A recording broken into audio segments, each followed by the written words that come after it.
Audiolibros Jorge Estupiñán presenta El retrato oval, del escritor estadounidense Edgar Allan Poe.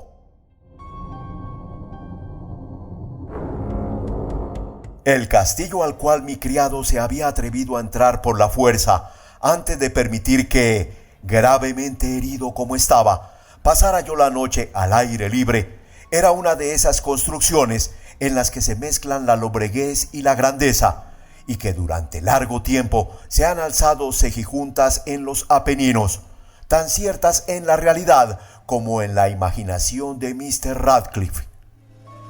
Según toda apariencia, el castillo había sido recién abandonado, aunque temporariamente. Nos instalamos en uno de los aposentos más pequeños y menos suntuosos. Hallábase en una apartada torre del edificio. Sus decoraciones eran ricas, pero ajadas y viejas. Colgaban tapices de las paredes que engalanaban cantidad y variedad de trofeos heráldicos, así como un número insólitamente grande de vivaces pinturas modernas en marcos con arabescos de oro.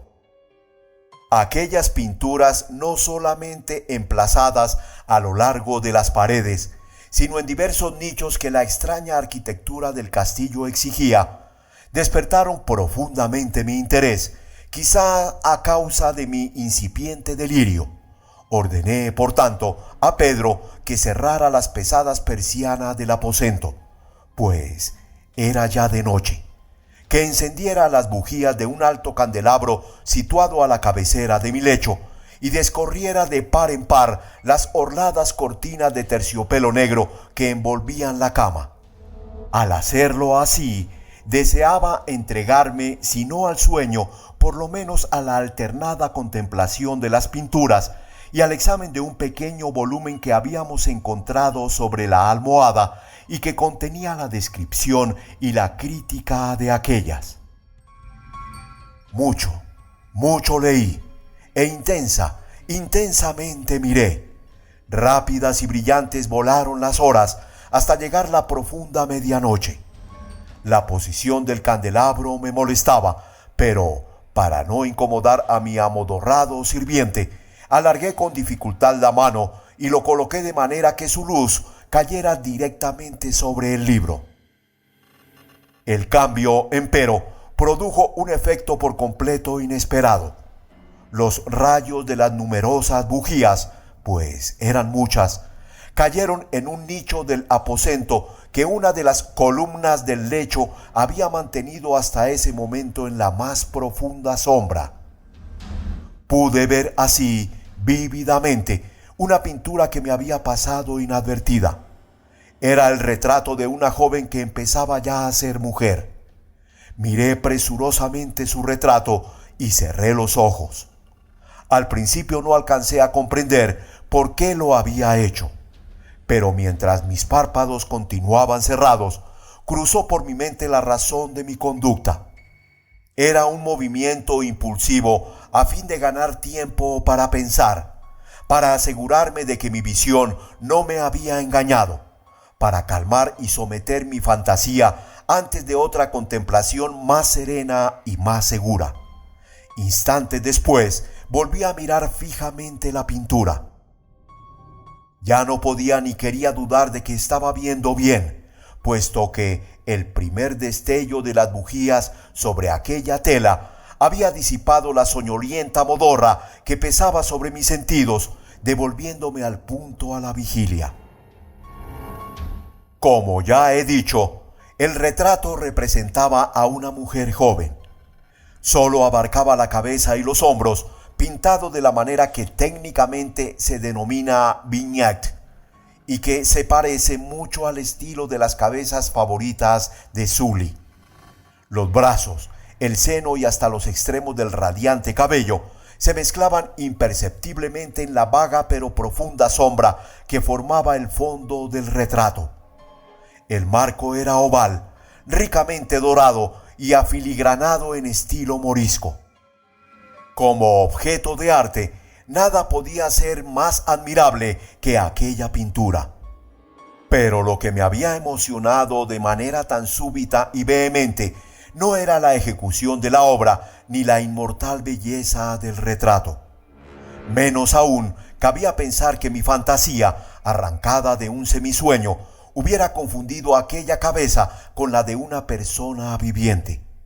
Inmediatamente vi que las peculiaridades del diseño, de la viñeta y del marco tenían que haber repelido semejante idea, impidiendo incluso que persistiera un solo instante.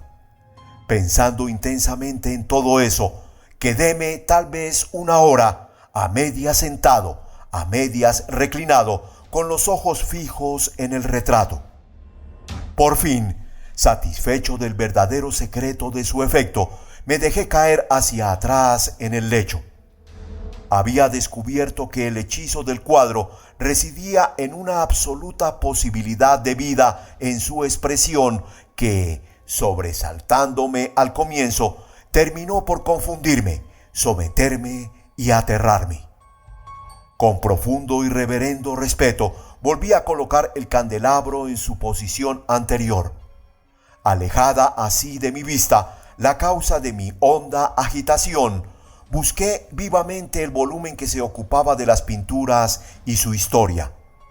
Abriéndolo en el número que designaba al retrato oval, leí en él las vagas y extrañas palabras que siguen.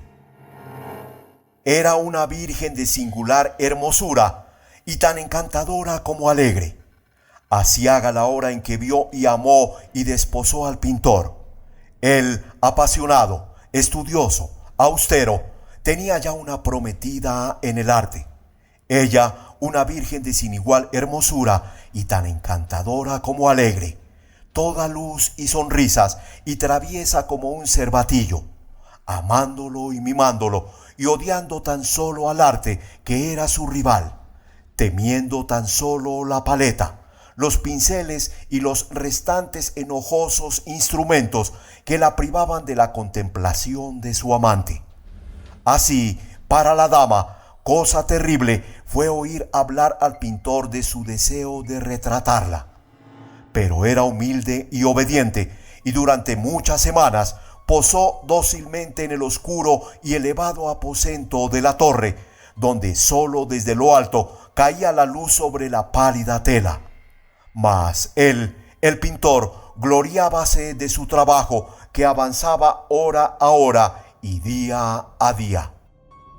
Y era un hombre apasionado, violento y taciturno, que se perdía en sus ensueños, tanto que no quería ver cómo esa luz que entraba, lívida en la torre solitaria, marchitaba la salud y la vivacidad de su esposa, que se consumía a la vista de todos, salvo de la suya.